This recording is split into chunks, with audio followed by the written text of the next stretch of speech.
Hey you guys, what's up? Welcome back to my channel. If you've never seen me before, my name is Chelsea and I write books about Black girls who aren't all that nice.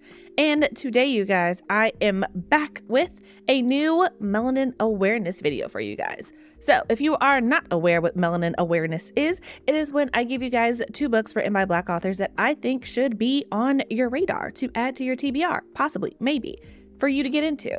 So that being said, quick disclaimer before I give you these 2 books, which is I have not necessarily read these books, you guys. They are just books that I came across that I thought looked good, interesting, and should be something that you look into to see if it'd be something that you yourself, for your own personal tastes, may be interested in reading. So that being said, it's not a recommendation. It is melanin awareness. Cool, great. Glad we are all on the same page. That being said, let's go ahead and get into these 2 books. So, first one up on the list is The Fall That Saved Us by Tamara Jerée. The summary for the book reads, Cassiel has given up the family tradition of demon hunting, leaving behind her sacred angelic duty and fated sword. What she can't leave behind are the scars. To cope, she spends her days immersed in work, pouring all her attention into New Haven Books, her small bookstore and anchor in the new world she's carved for herself. But the past hasn't let go of Cassiel yet.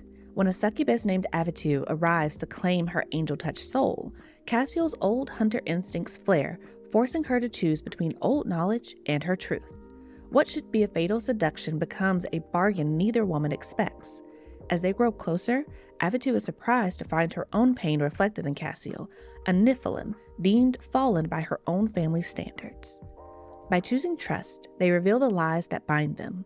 Falling for each other begins a path towards healing, but exorcising the effects of trauma is harder than naming it, and to explore the unfettered possibility Avitu represents, Cassiel must find a way to reclaim and redefine her angelic heritage. So, this book is honestly quite amazing. This is a book that I have actually started reading. So as of recording this video, I'm about 20% of the way through the book.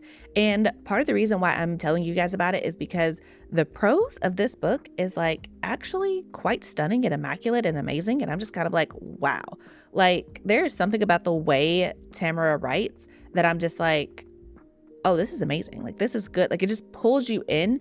And I don't know what it is about. Like, I can't put my finger on it, but it is really good and really satisfying. And I am enjoying it, like, immensely. So this is actually not a full-fledged recommendation, but it is a partial recommendation from me personally. But definitely melanin awareness, definitely something to get into. Also, I've done an interview with them on the channel, so if you're interested, be sure to check that out as well. And the other reason I put this on my list, and it should be on your list, is because y'all look at the cover. The cover is gorgeous. This is easily one of the most gorgeous covers that I have ever seen. So, get into it. That being said, the second book on this list, Blood, Flesh, and Magic by Viano Oniomoh, hopefully I'm saying their name right, also has a very, very, very gorgeous cover. And I am absolutely in love with it because I love illustrated covers. That is just something that I'm a sucker for, mostly because as an author, I appreciate that you get exactly what you want when you get an illustrated cover. But also as a reader, I just love seeing the depiction of it.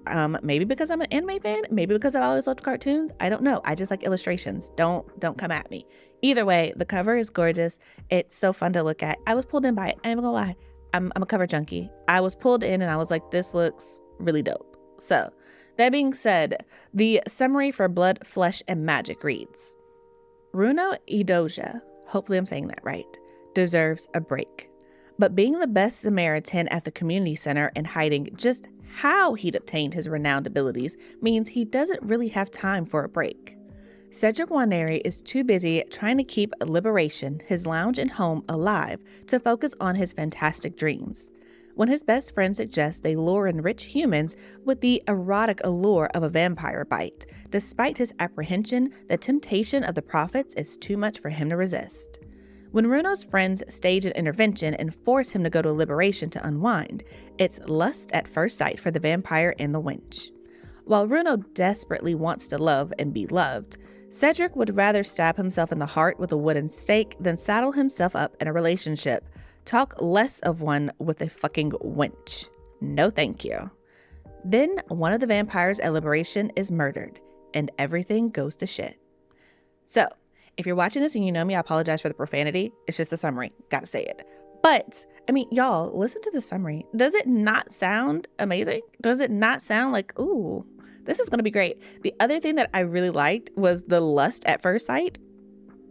Yes, because I feel like that's more realistic. I feel like that physical attraction can be there without like the emotional attachment that sometimes books try to sell us, but that's a whole other rant for a whole other day. Point is, the cover is dope. I thought that the synopsis was really interesting.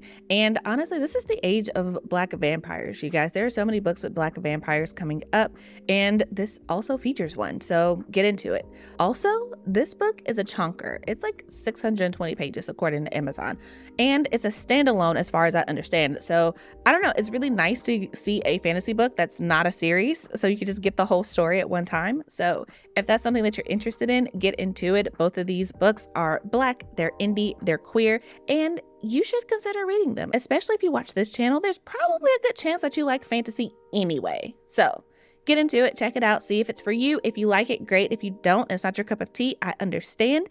Either way, let me know what you think of these two books down in the comments below, and let me know how you are diversifying your shelf this year, because it's 2024. We are not accepting any excuses for your reading not to be diverse. And I'm not just talking about reading Black authors. I'm talking about reading queer authors. I'm talking about reading indie authors. I'm talking about reading indigenous authors. I'm talking about reading Asian authors. I'm talking about reading all types of diversity. So let me know how you're going to do that in the comments below. And if you don't have anything to say, you can always leave an orange heart. And if you haven't already, go ahead and like and subscribe to the channel so you don't miss when I post videos like this.